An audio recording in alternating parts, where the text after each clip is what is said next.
Olá, irmãos, a paz do Senhor Jesus, Deus abençoe vocês. Mais uma vez estamos aqui para tentar trazer para vocês aquilo que edifique. Diante de um mundo com tantas oportunidades e tantas opções que a internet oferece para o entretenimento das pessoas, ouvir uma mensagem que edifique a alma talvez fique até em segundo plano. Mas eu queria que você nos desse atenção e ouvisse que Deus tem para você, principalmente você que viveu épocas que não tem conseguido mais voltar àquele primeiro amor. E o que eu queria falar hoje com vocês, além de cantar e falar da palavra, é sobre um momento que eu vivi agora à tarde. Escuta essa canção aqui. A porta da graça aberta está, mas eis que em breve ela se fechará. A porta da graça aberta está, mas eis que em breve ela se fechará. Eu escutava essa canção hoje à tarde na voz da cantora Jacira, que já dorme no Senhor a partir de 2004. Essa mulher, a gente via nela uma simplicidade tão forte nas canções, na adoração, na forma que ela divulgava o Evangelho através de seus louvores.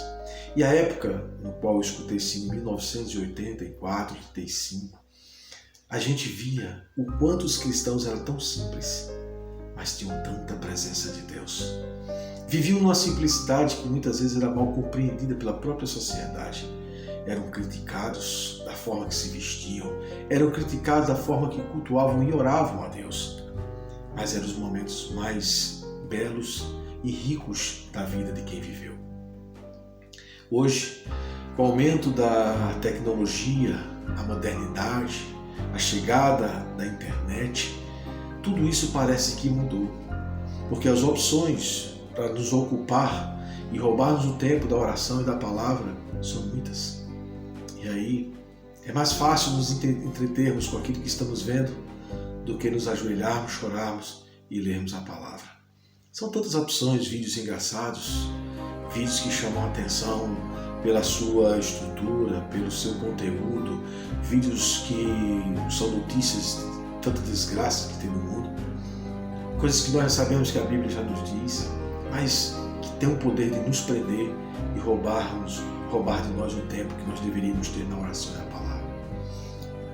Isso me preocupa, sabe, irmãos, porque se houver um avivamento, acho que o celular principalmente vai ter que ficar de lado, porque essa história de levar a Bíblia no celular para poder cultuar a Deus não vai dar certo, porque você vai ser tentado a olhar outra coisa no celular. Ou nós adoramos a Deus, a gente não pode servir a dois senhores, ou a Deus ou a Mamon, ou a Deus ou ao diabo. E isso fez com que muitas pessoas perdessem a simplicidade. E outras coisas que eu percebi é que as ideias mundanas e ideias modernas estão sendo trazidas para dentro da igreja como uma forma para atrair pessoas. O que tem que atrair o pecador a Cristo e fazê-lo se arrepender do seu pecado é a unção que a igreja precisa ter. É o conteúdo que a oração gera dentro de nós e a santidade que deve brilhar em nós para chamar a atenção do pecador. Não é ideias, coisas novas e modernas dentro da igreja que vai atrair o pecador. Ele pode até vir, se encantar, mas não sairá transformado. O que vai fazer com que ele saia transformado de dentro do culto da igreja é quando ele for confrontado pela palavra e pela santidade que existe nos homens que a pregam. Aí sim, o pecador será confrontado e se arrependerá de seus pecados aos pés do altar. Mas tudo parece que, se não tiver modernidade, a coisa não cresce. Não é assim, irmãos. A igreja cresceu, foi de joelhos, orando, com a cara no chão, nas madrugadas, nas manhãs. Se você analisar o crescimento da igreja em Atos, foi só oração, palavra, comunhão, santidade. Não foi nada de atributos modernos que fez com que atraísse as pessoas e elas viessem a ouvir uma palavra. As formas de emocionar as pessoas hoje existem, até porque o que acontece no mundo já emociona. Mas as pessoas têm que ser confrontadas com a palavra de Deus. E isso me dói porque o evangelho que se prega hoje está muito além daquilo que realmente precisa ser pregado para que haja arrependimento. Está muito fácil ser crente hoje, porque viver assim, do jeito que quiser, como bem entender, é fácil, mas viver de acordo com a palavra está sendo difícil para muita gente. Eu confesso aos irmãos que o desejo de partir, de estar no céu é muito grande. Sabe, a gente se cansa dessa vida, de ver tantas coisas e o quanto mais fica difícil vivermos uma vida santa, piedosa diante do Senhor. E no mundo que nós estamos vivendo hoje, viver uma vida piedosa, santa e justa diante de Deus está muito difícil. E eu sei que Jesus está às portas. E as coisas estão acontecendo para que nós alcancemos o avivamento, para que a qualquer momento, quando Jesus vier, nós voltarmos para o nosso eterno lar.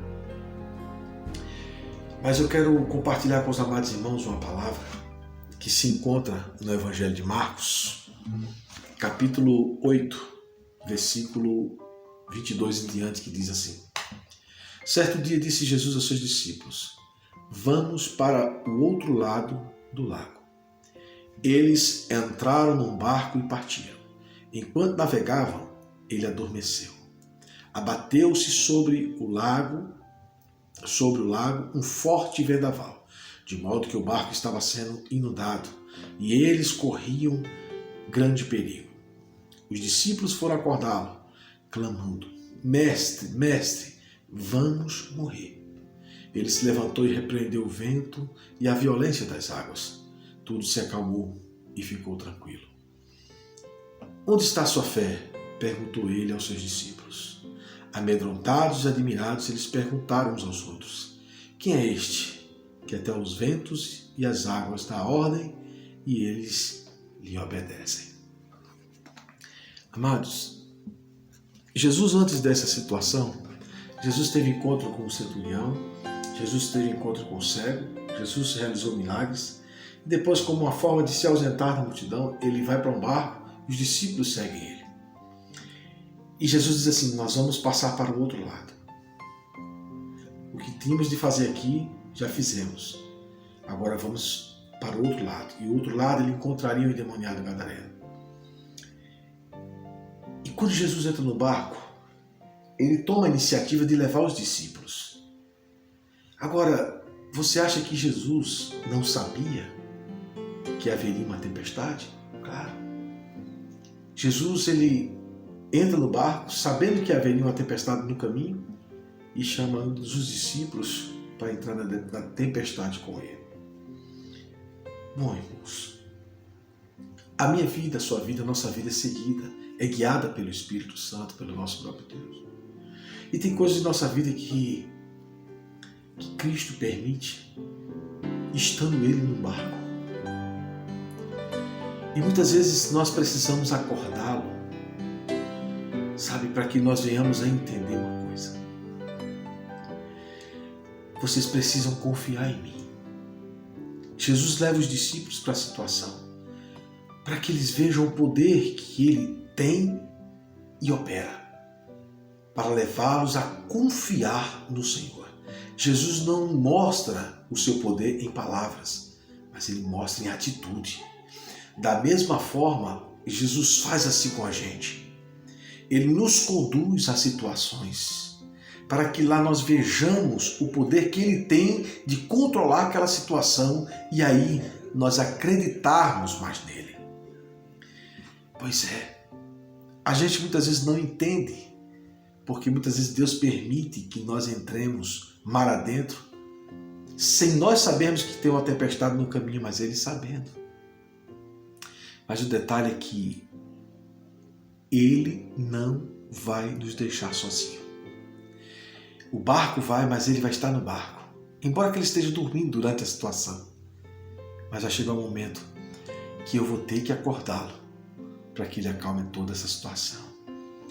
E muitas vezes nós paramos de orar, nós paramos de adorar, nós paramos de glorificar, paramos de ter a presença de Deus, paramos de ter comunhão. E aí, Ele quer nos convidar para isso. Voltarmos a orar, voltarmos a termos comunhão, voltarmos a ser, na verdade, quem Ele gostaria que nós fôssemos. E aí, Ele, vamos ali, eu quero dar um sinal para vocês de como eu quero vocês. Sabe por quê, irmãos? Muitas vezes nós não damos mais ouvidos ao Espírito Santo diante daquilo que Ele quer que nós façamos. Aí Ele vai criar uma situação e vai nos levar, mas Ele vai junto para nos ensinar o que Ele quer que nós façamos. Deus, Ele tem algo diferente para fazer na minha vida e na sua. O problema é que nós não entendemos nada. Muitas vezes nós dizemos, é culpa de Deus. Não é culpa de Deus, é propósito de Deus. Propósito é diferente de culpa. Deus não fez, quando é culpa, Deus não faz para nos destruir. Quando é propósito, Ele faz, Ele permite para nos dar vitória. Eu quero cantar uma canção junto com você, se você souber, é claro, e encerrar esse vídeo, porque outros vídeos virão. Eu gostaria de contar com você, você compartilhasse, se inscrevesse em nosso canal, porque em breve, quando atingirmos o número de inscritos necessário para que possamos fazer os vídeos ao vivo, nós vamos fazer um culto online, tá? E aí nós vamos estar orando juntos. E quem sabe Deus pode trazer vidas e outras almas. Eu estou orando a Deus para que Deus me conceda a graça de permanecer apenas na sua obra. É isso que eu estou aguardando como resposta a Deus. Mas vamos louvar a Deus mais uma vez. Amém? A porta da graça aberta está, mas eis que em breve ela se fechará. A porta da graça aberta está, mas eis que em breve ela se fechará. Amém? Que Deus abençoe. Esse é mais um vídeo de muitos que, se Deus permitir, ainda virão. Mas, como falei, quero contar com você. Seja um ajudador nessa obra que eu creio que Deus vai fazer crescer. Deus abençoe e até o próximo vídeo em nome de Jesus. Tchau.